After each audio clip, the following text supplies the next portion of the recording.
It was a Tuesday in the third week of October, and the frost had come down hard enough to silver the grass along the fence line by 6 in the morning. I remember the exact day because I had driven 40 minutes in the dark to get to the auction yard before anyone else, and I was standing there in my barn coat with my breath making small clouds, looking at 800 bales of rejected wool stacked on wooden pallets inside a chain-link enclosure the size of a tennis court. The mill had closed its doors the previous Friday, permanently.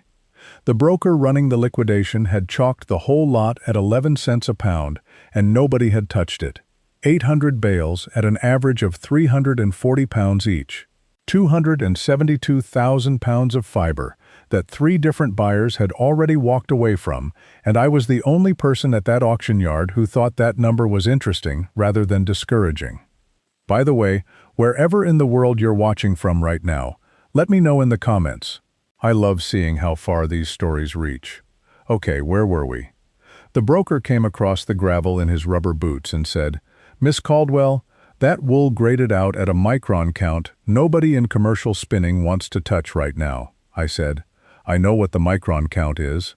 He said, "The mill's testing records are in those binders, and the numbers are not encouraging."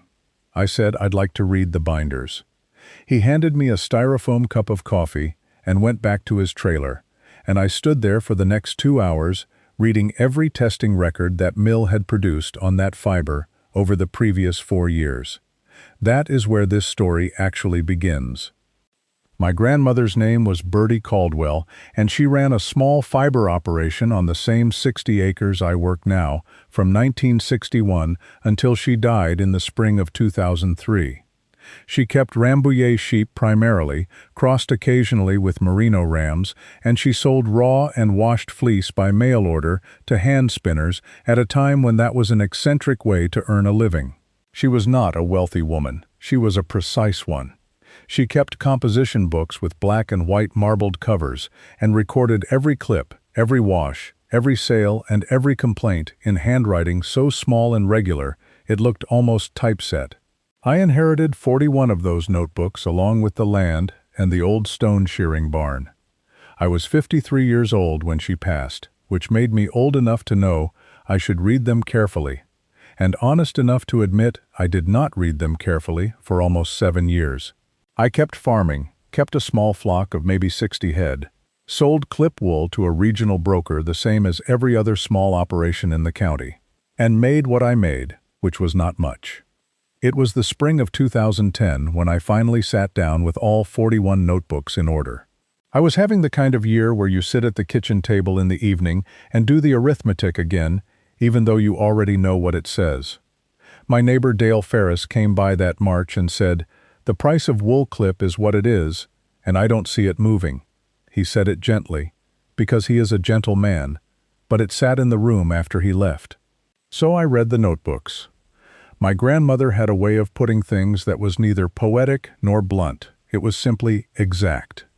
Midway through notebook number 17, written in the winter of 1979, she had recorded a batch of fleece a mill had returned to her as unsuitable. The fiber was coarser than the mill's specification. She noted the micron count, which she had paid to have tested at the county extension office, 31 microns. She noted the mill's maximum, 28 microns. Then she wrote 4 lines I have read so many times I no longer need the book in front of me. She wrote, "The mill measures what the machine can use. The hand spinner measures what the hand can feel. These are not the same question, and the mill's rejection is not the final answer. The fiber is not wrong. The destination was wrong." I read that 4 times when I first encountered it. Then I set the notebook down and sat there for a while. What she had done with that returned batch, recorded across the next 3 notebooks, was to wash and process it herself using a system she had devised over years, and sell it directly to hand spinners who wanted fiber with more body and durability than fine merino offered. Worsted weight spinners, rug weavers, people making outerwear that needed to hold its structure. She had not lowered her price. She had raised it because she had stopped competing with the commercial market and started serving a different one. And she had done it by preparing the fiber to a standard her buyers could trust, without testing it themselves. That is the system, not the fiber, not the destination, the system of preparation and the relationship of trust. I did not act on any of this immediately. I sat with it for another 2 years, running my 60-head operation the same way, thinking about it in the evenings. In the summer of 2012, I talked to my old friend Rosalie Vance about it. Rosalie taught secondary school mathematics for 30 years, and she has a quality of attention that makes you say true things instead of approximate ones. I told her what my grandmother had written. She asked me how many hand spinners there were who worked at a worsted or heavy weight. I told her I didn't know, and she said, "Well, that seems like the first question." It took me 3 months to find a reasonable answer. The answer was, enough. There were active fiber guilds in 41 states, spinning communities online larger than I had anticipated, small weaving cooperatives, and people making cottage industry blankets and rugs who sourced fiber in small quantities from a short list of trusted suppliers. Those people had complained, in forums and guild newsletters I spent that autumn reading, that sourcing consistent, well-prepared fiber in the 30 to 34 micron range at a fair price was genuinely difficult. The commercial market had moved almost entirely toward fine fiber for machine processing. The heavier worsted weight hand spinner had become, in the language of markets, underserved. My grandmother would not have used that language.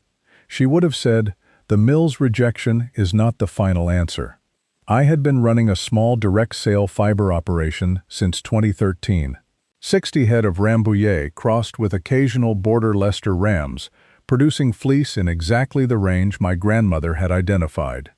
I washed in the stone barn using a system rebuilt from her notebooks, adjusting the temperature and duration records she had kept, scaling up from her small batch protocol. I sold by mail order directly to hand spinners and weaving cooperatives. I had never advertised. I had a waiting list by the second year. The waiting list was what Dale Ferris could not understand. He came by in the summer of 2014 and asked how many orders I was sitting on. I told him I was looking at a 4-month wait for new customers. He said, "That seems like a problem." I said, "It's the opposite." He looked at the stone barn and at my 60 sheep and said, "You're going to need a lot more sheep." I said, "I need a lot more fiber," which is not exactly the same problem. He went home thinking about it. I went back to the barn thinking about it differently, which is why, when I read that the Harwick mill had closed and was liquidating 800 bales of rejected clip wool, I drove 40 minutes in the dark on a Tuesday in October to stand in front of a chain-link enclosure with my breath making clouds. The testing binders were organized by clip date and farm of origin. The mill had sourced from 14 farms over 4 years. Rejection reasons were not uniform. Some bales had been rejected for micron count, running between 30 and 35, which was exactly my market's range. Some for vegetable matter content, burrs and seeds embedded in the fleece. Some for inconsistent staple length, meaning the clip had been mixed from animals of different ages without sorting. And some for what the sheets called presentation, meaning the fleece had been skirted poorly, and the mill's automated line could not accommodate that variability. I did the arithmetic on the back of a deposit slip from my coat pocket. At 50% processing loss on 272,000 pounds, I was looking at 136,000 pounds of finished fiber. At $14 a pound on the low end, that was $1,904,000 in potential revenue. The raw cost at 9 cents a pound, the price I intended to offer, was $24,480 for the entire lot. I walked back to the broker's trailer. He was quiet for about 40 seconds after I made my offer. Then he said, "You have somewhere to put 800 bales?" I said, "I have a stone barn built in 1884 that has put up with worse." He looked at me for a while and said, 9 cents. You haul it yourself starting this week." I said, "Done." The hauling took 11 days. I rented a flatbed trailer and made the run 5 days a week for 2 weeks plus a Saturday. My neighbor's son, 22 years old and between things, helped me load and unload for $15 an hour, cash at the end of each day. We stacked by rejection category using the mill's own binder codes. Micron rejected bales on the north wall, vegetable matter bales on the east, mixed staple bales in the center rows, presentation rejected bales along the south, nearest the washing vats, because those would need the most initial handwork, and I wanted them close to where that work would happen. By the end of November, the barn held 800 bales and smelled powerfully of lanolin and cold stone. I stood in the doorway on the last Saturday of hauling, with the light going orange and flat across the frost-killed pasture, and I thought about my grandmother standing in the same doorway in 1979, with a batch of returned fleece, writing 4 lines in a composition book about the mill's question and the hand spinner's question being different questions. The fiber is not wrong, the destination was wrong. But I want to be honest about the weeks that followed, because this story does not go straight from there to success. December came, and January. My washing system, rebuilt from the notebooks and running in a facility built for 60 head of sheep, was a 2-vat operation with a scouring tank, a rinse tank, and a drying rack my grandmother had built from salvaged lumber sometime around 1968. The system was sound, but it was small. 272,000 pounds of raw fiber going through 2 vats was years of work if I changed nothing. I called Rosalie one evening and told her what I was looking at. She did the arithmetic and said, "At your current throughput, you are looking at over 3 years to work through the raw stock. So which can you get by spring, more capacity or more hands?" The answer was capacity. I could build it myself with salvaged materials before I could hire and train people I trusted to work at the standard my customers expected. I rebuilt the washing operation over February and March using 3 additional galvanized stock tanks bought from a farm liquidation sale for $40 apiece and a propane heating system sourced from a dairy equipment dealer, upgrading a client's setup. The new configuration gave me 6 vats in series: 2 scour, 2 rinse, 1 conditioning, 1 final cold rinse before the drying racks.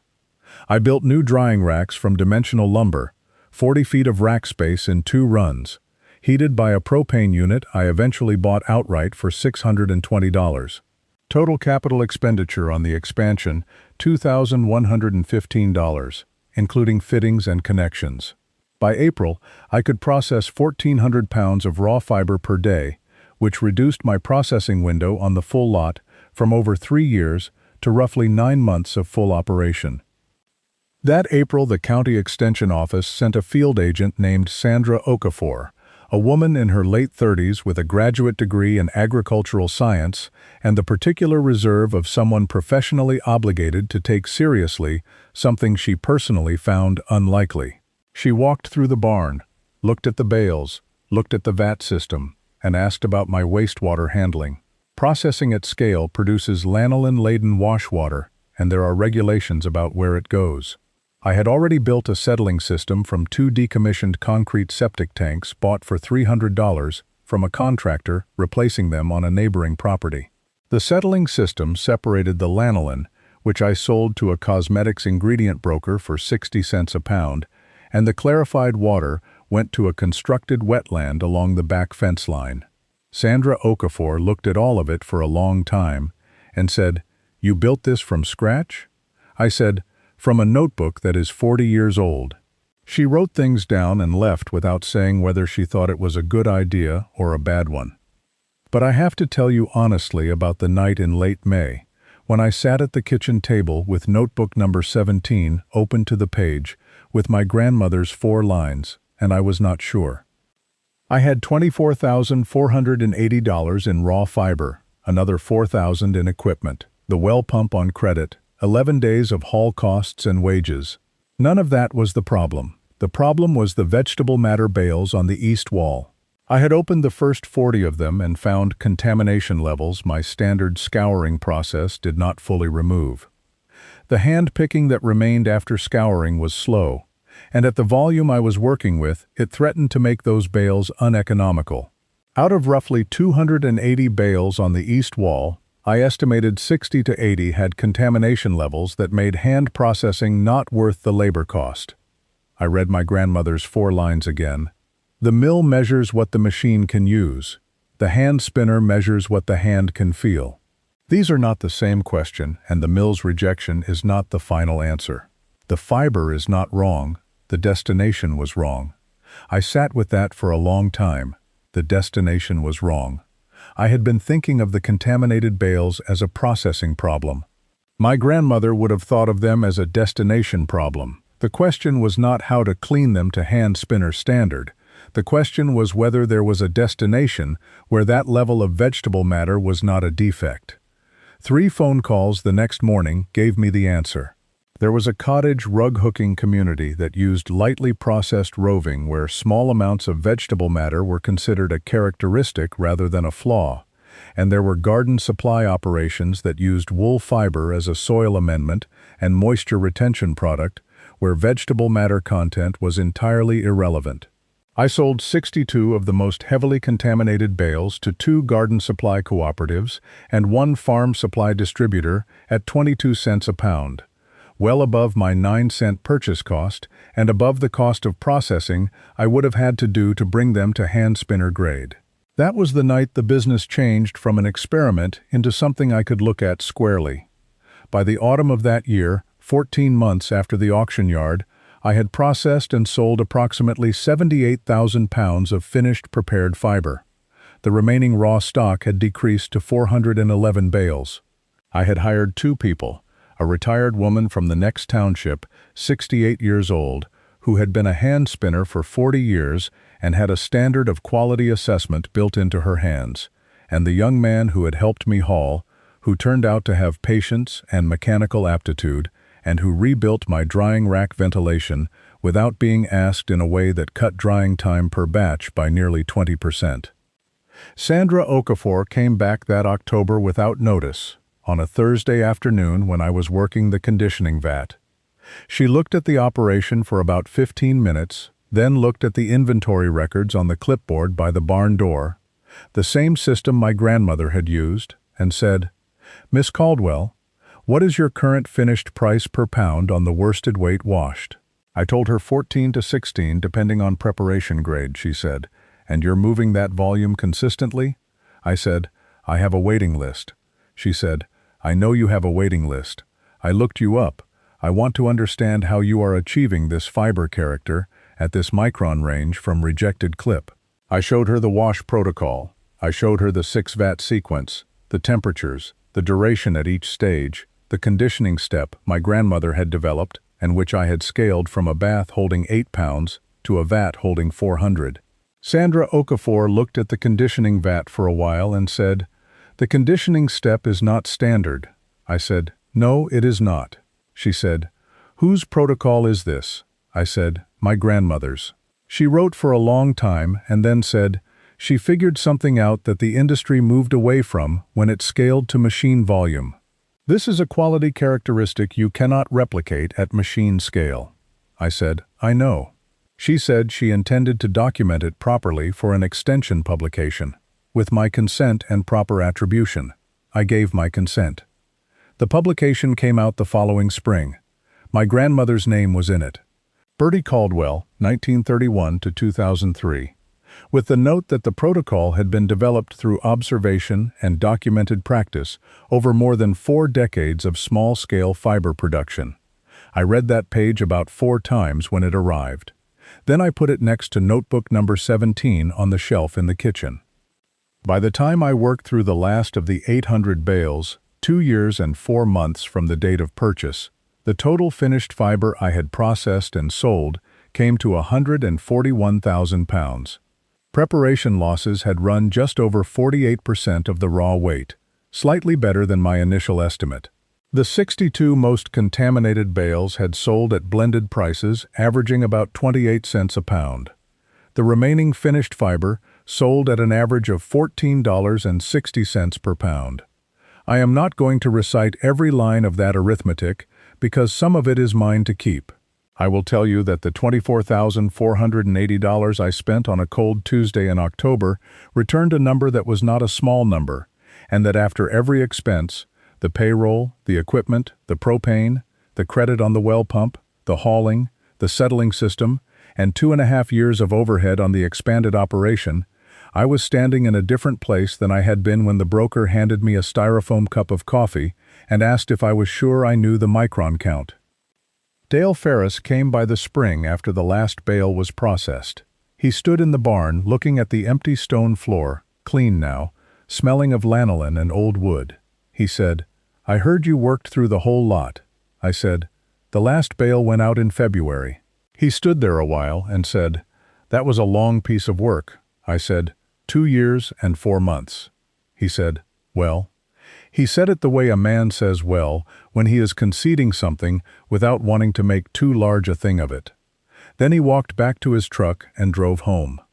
That is the whole of what I needed from that conversation. What I think about now, standing in the doorway of that stone barn in the early morning and watching frost form on the fence wire, is not the money and not the waiting list and not even the extension publication, though that last thing is something I return to. What I think about is notebook number 17 and 4 lines written in the winter of 1979 by a woman who had a batch of fiber returned to her as unsuitable, and who sat with it long enough to ask a different question. The mill measures what the machine can use. The hand spinner measures what the hand can feel. These are not the same question, and the mill's rejection is not the final answer. What she understood, and what took me 7 years to sit down and read, and another 2 to act on, is that rejection is a classification, not a judgment. The mill was not wrong to reject what it rejected. It was answering its own question correctly. My grandmother was not fighting that answer. She was asking a different question entirely, and finding that the answer to her question was different. That distinction between fighting the classification and asking a different question is the thing that took the longest for me to understand, and it is the thing I would most want to hand to someone if I could hand anything. The difficult ground is not the enemy. The difficult ground is the question you have not yet learned to ask correctly. My grandmother knew that in 1979. She put it in 41 composition books in handwriting so small and regular it looked almost typeset, and she left them to me knowing, I think, that someone patient enough would eventually sit down and read them slowly. I try to be that patient. On the good days, I think I come close. If you have a method someone told you wasn't worth the trouble, or a record someone left you that you haven't yet read slowly enough, I would like to know about it. Leave it in the comments. I read all of them.